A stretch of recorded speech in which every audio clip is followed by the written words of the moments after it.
Hi friends, வணக்கம். Welcome back to இலை சமையலுங்க. இன்றைக்கி வந்து பார்த்திங்கன்னா நாட்டுக்கோழியில் வந்து ஃப்ரை எப்படி பண்ணுறது, அப்புறம் குருமா எப்படி பண்ணுறதுங்கிறத பார்க்கலாங்க. இன்க்ரீடியன்ட்ஸ் கொடுத்துருக்கேங்க, பாருங்கள்.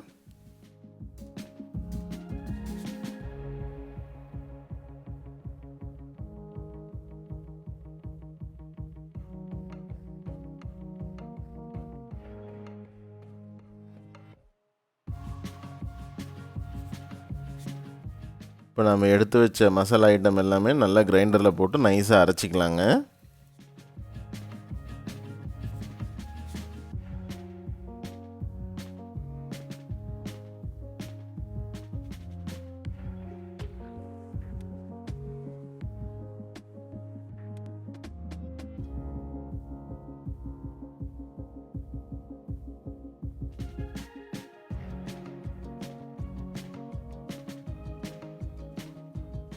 மசாலா ஐட்டம்ஸ் எல்லாம் அரைச்சிட்ருக்குங்க.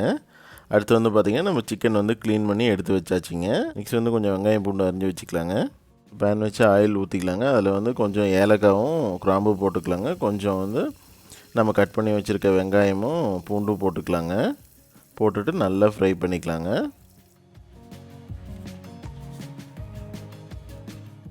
கட் பண்ணி தட்டி வச்சது கொஞ்சம் போட்டுக்கலாங்க. நெக்ஸ்ட் வந்து பார்த்திங்கன்னா நம்ம நல்லா வாஷ் பண்ணி வச்சுருக்க சிக்கன் வந்து போட்டுக்கலாங்க. போட்டுட்டு நல்லா வதக்கிக்கலாங்க.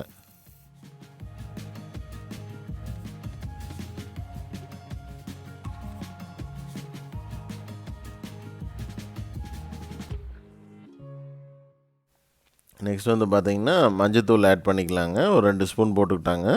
அடுத்து வந்து விளக்கெண்ணெய் வந்து கொஞ்சம் போட்டுக்கலாங்க. விளக்கெண்ணெய் வந்து உங்களுக்கு வந்து பார்த்திங்கன்னா சிக்கனில் இருக்க சூடெல்லாம் தணிச்சிருங்க. அதனால் விளக்கெண்ணெய் நல்லதுங்க. அப்புறம் தேவையான அளவு, காரத்துக்கு தேவையான அளவுக்கு மிளகாய் போட்டுக்கலாங்க, பச்சை மிளகாய். அடுத்து கருவேப்பிலை போட்டுக்கலாங்க.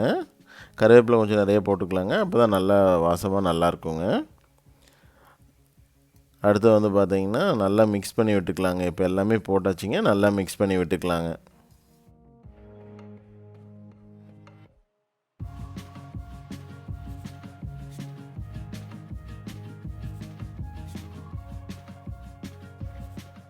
நெக்ஸ்ட்டு தேவையான அளவுக்கு உப்பு போட்டுக்கலாங்க.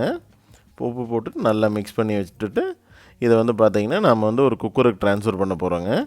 குக்கருக்கு ட்ரான்ஸ்ஃபர் பண்ணிவிட்டு ஒரு 5 விசில் விட்டால் போதுங்க, நல்லா வெந்துக்குங்க. இப்போ கோழி சின்னதாக இருந்ததுன்னா கம்மியாக விசில் விடணுங்க. கோழி கொஞ்சம் பெருசாக இருந்துச்சுன்னா உங்களுக்கு வந்து பார்த்திங்கன்னா விசில் வந்து அதுக்கு தகுந்த மாதிரி விட்டுக்கணுங்க.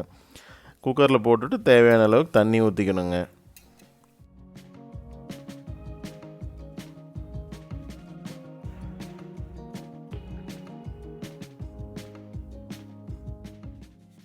இப்போ ஒரு பேனில் வந்து கொஞ்சம் ஆயில் ஊற்றியாச்சுங்க. செலவை அரைச்சி எடுத்து வச்சாச்சுங்க. நான் வந்து ஏலக்காயும் கிராம்பும் கொஞ்சம் போட்டுக்கலாங்க. அடுத்து வந்து கொஞ்சம் வந்து ஆனியன் போட்டுக்கலாங்க. அதுக்கப்புறம் கொஞ்சம் பூண்டு போட்டுக்கலாங்க. போட்டுட்டு நல்லா ஃப்ரை பண்ணிக்கலாங்க.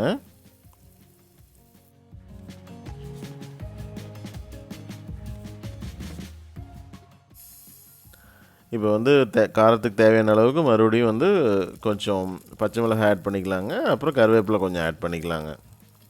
ஸோ அது பார்த்திங்கன்னா நல்லா ப்ரௌனிஷ் ஆகிடுச்சு. இப்போ வந்து குருமாவுக்கு வந்து கொஞ்சம் ட்ரான்ஸ்ஃபர் பண்ணிக்கலாங்க. இதே சேம் வெங்காயம் நம்ம ஃப்ரை பண்ணது ட்ரான்ஸ்ஃபர் பண்ணிக்கலாங்க. இப்போ வந்து தக்காளி வந்து நம்ம நல்லா க்ரஷ் பண்ணி ஊற்றிக்கலாங்க. அரைச்சிட்டு அதை ஊற்றிக்கலாங்க.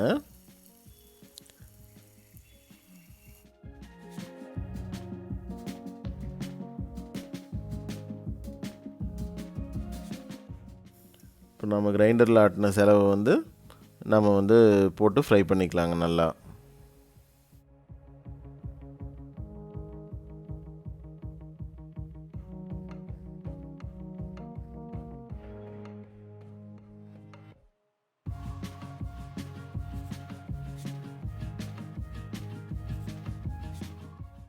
நெக்ஸ்ட் வந்து குருமாவுக்கு கொஞ்சம் வந்து தக்காளி போட்டுக்கலாங்க.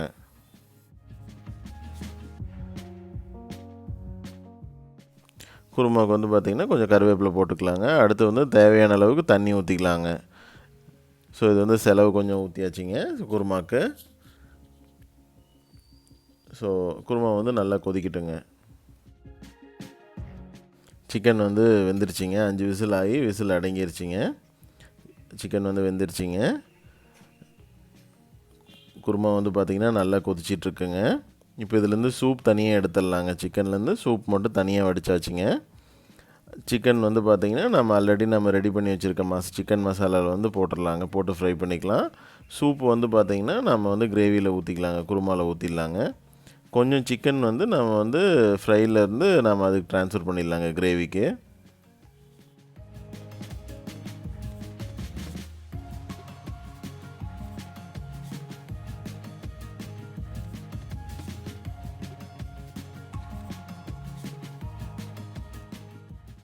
இப்போ வந்து ஜஸ்ட்டு ஒரு கொதி வந்தால் போதுங்க, நமக்கு வந்து சிக்கன் ஃப்ரை வந்து ரெடிங்க. அதேமாதிரி குருமாவும் ஒரு கொதி வந்ததுன்னா முடிஞ்சுதுங்க.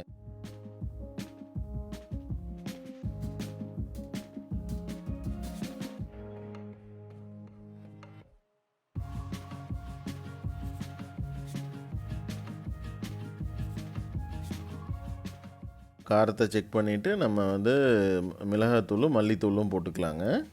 போட்டுட்டு நம்ம நல்லா மிக்ஸ் பண்ணிக்கலாங்க.